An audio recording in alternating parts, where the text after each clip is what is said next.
Halo guys, balik lagi di channel Rangkum Film. Di video kali ini saya akan membawakan film movie karya Makoto Shinkai, yang berjudul Kotonoha no Niwa, atau bisa disebut juga The Garden of Work. Kalau sudah mendengar nama Makoto Shinkai, gak usah ditanya lagi dengan grafik dan alurnya. Tanpa basa-basi langsung aja ke inti videonya. Film dibuka dengan musim hujan yang mengguyur Tokyo. Seorang remaja SMA yang bernama Takao Akizuki, yang memutuskan bolos di jam pertama karena hujan.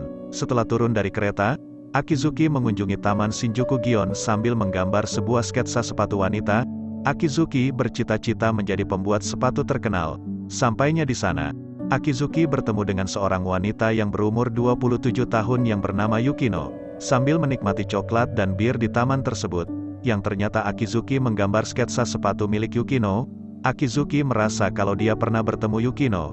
Setelah Yukino melihat lambang sekolah di seragam Akizuki, dia pun pergi sambil mengucapkan puisi Jepang yang berbunyi, "Sambaran petir nan sayu, dikala langit mendung, ketika hujan turun, akankah kau tetap di sini bersamaku?" Ame mo furanka, kimi o todone. Yukino lalu pergi dan membuat Akizuki kebingungan dengan puisi tersebut. Sampainya di rumah, Akizuki tinggal berdua bersama kakaknya karena ibunya pergi dari rumah. Ibunya juga menitip pesan untuk tidak mencarinya.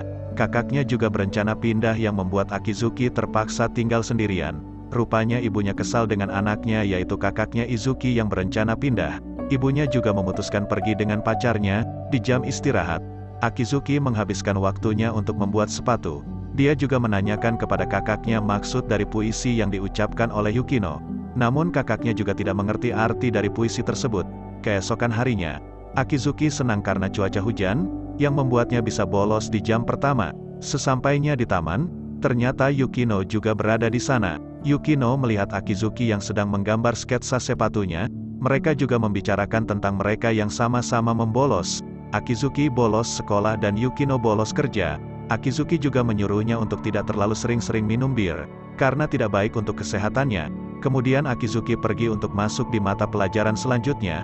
Yukino berharap bisa terus bertemunya di waktu hujan. Setelah itu Yukino dan Akizuki selalu bertemu di pagi hari di taman. Dan beneran di saat waktu hujan, hubungan mereka juga sudah sangat akrab. Hingga Akizuki memberitahu Yukino kalau dia ingin menjadi desainer sepatu. Yukino sendiri adalah orang satu-satunya yang mengetahui cita-cita Akizuki tersebut. Di sekolah akhirnya Akizuki dipanggil oleh gurunya karena sudah sering membolos di jam pertama. Di rumahnya sebelum tidur, Akizuki selalu berdoa agar keesokan harinya turun hujan supaya bisa bolos dan menemui Yukino. Dan Akizuki sendiri sudah mulai menyukai Yukino walaupun umur mereka berbeda 12 tahun.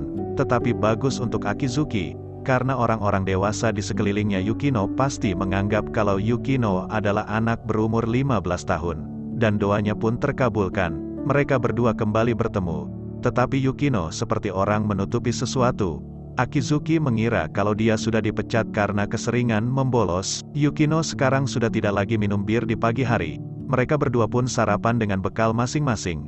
Kemudian Akizuki menyicipi makanan Yukino yang terasa tidak enak, walaupun Yukino sudah berusaha membuat masakan yang enak. Lalu Akizuki ketiduran akibat kekenyangan dan bermimpi kehidupannya saat masih kecil. Akizuki memberikan hadiah ulang tahun pada ibunya sebuah sepasang sepatu yang indah.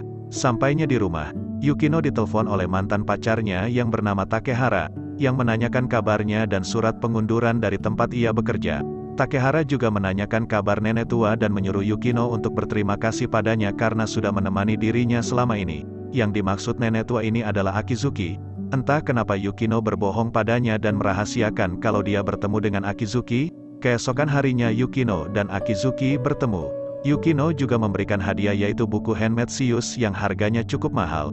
Yukino memberinya karena sudah sering memakan bekal miliknya. Sebenarnya Akizuki saat ini sedang membuat sepasang sepatu wanita, tapi tidak tahu akan diberikan ke siapa. Kemudian Yukino sepakat akan menerima sepatu pertama yang dibuatnya. Kemudian Akizuki mengukur kaki milik Yukino. Selama mereka bertemu, yang ternyata Akizuki tidak mengetahui apapun tentang dirinya. Bahkan umurnya, pekerjaannya, bahkan namanya. Akizuki juga tidak mengetahui alasan mengapa Yukino selalu bolos bekerja. Mulai saat itu Akizuki mulai jatuh cinta kepada Yukino. Di sebuah kafe, Yukino mendengar pemberitaan kalau musim hujan akan segera berakhir. Dia heran dengan dirinya sendiri, yang senang kalau Akizuki tidak lagi beralasan untuk membolos lagi. Tetapi di sisi lain juga dia selalu mengharapkan musim hujan. Kemudian Yukino mengunjungi taman tersebut. Tetapi kali ini cuaca sangat cerah, dan betul kalau Akizuki tidak berada di taman tersebut. Kemudian sepasang kekasih datang untuk menikmati pemandangan, yang membuat taman tersebut menjadi sangat asing bila dikunjungi saat cuaca cerah. Di sisi lain, Akizuki diajak makan malam bareng oleh pacar kakaknya.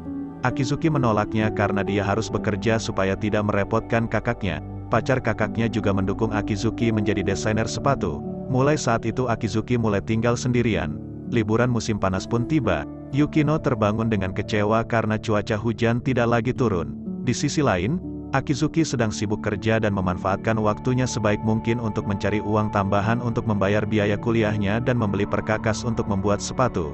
Sebenarnya Akizuki sendiri juga sangat merindukan Yukino. Di sela waktunya, Akizuki melanjutkan membuat sepatu pertamanya untuk Yukino. Musim liburan pun berakhir. Kini Akizuki bersekolah kembali. Saat berjalan dengan temannya, Akizuki melihat dua guru yang baru keluar dari ruangan. Lalu Sato menghampiri guru tersebut sambil memanggil namanya. Guru yang disapa Sato adalah Yukino. Akizuki pun tersadar, jadi selama ini orang yang dia kenal adalah guru di sekolahnya tersebut. Sato dan siswi lainnya sangat merindukan gurunya tersebut, karena sudah lama tidak datang ke sekolah.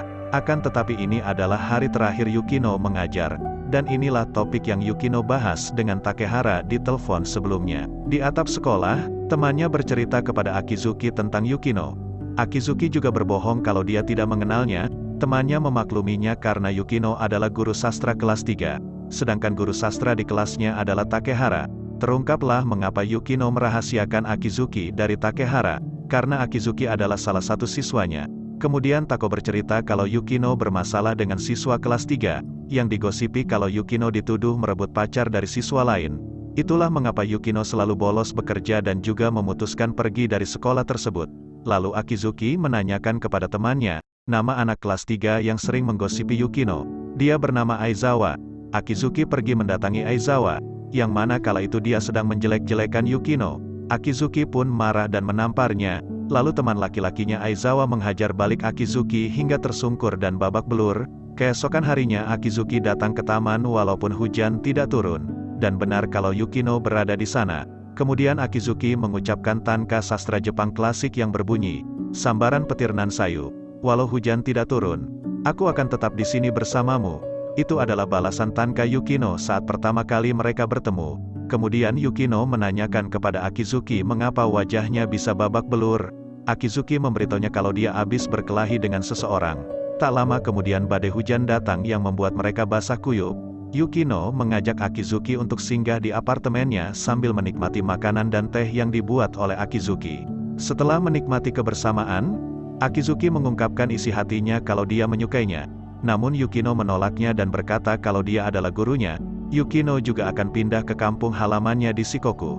Dengan perasaan yang kecewa, Akizuki pergi dan berterima kasih karena sudah mengundangnya ke sini. Setelah Akizuki pergi, Yukino teringat kata-kata Akizuki saat pertama kali bertemu hingga sekarang. Dengan kaki telanjang dia lari menemui Akizuki.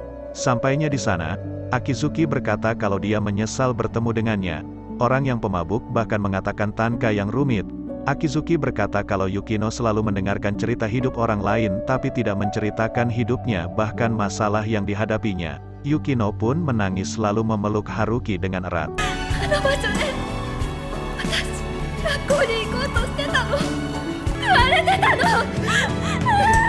Di kredit ending diperlihatkan Akizuki yang hampir tidak lulus ujiannya. Kini Akizuki melanjutkan kuliahnya. Sedangkan Yukino kembali ke kampung halamannya di Shikoku dan mengajar di sana.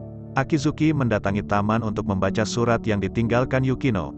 Akizuki juga sudah menyelesaikan sepatu pertamanya yang akan diberikan ke Yukino. Dia pun meletakkan sepasang sepatu di atas bangku dan berjanji pada dirinya akan menemui Yukino suatu saat nanti. Dan film pun berakhir. Dua karakter ini pernah muncul di movie Kimi no Na wa. Yukino sendiri adalah guru sastra Mitsuha yang mengajarinya kata waredoki. Sedangkan Akizuki muncul saat Kimi no Na wa mendekati ending, namun dia muncul sekitar 1 detik dan itu pun di-blur oleh Makoto Shinkai. Terima kasih sudah nonton video kali ini. Semoga kalian sukses dan sehat selalu. Dan sampai ketemu kembali di video selanjutnya.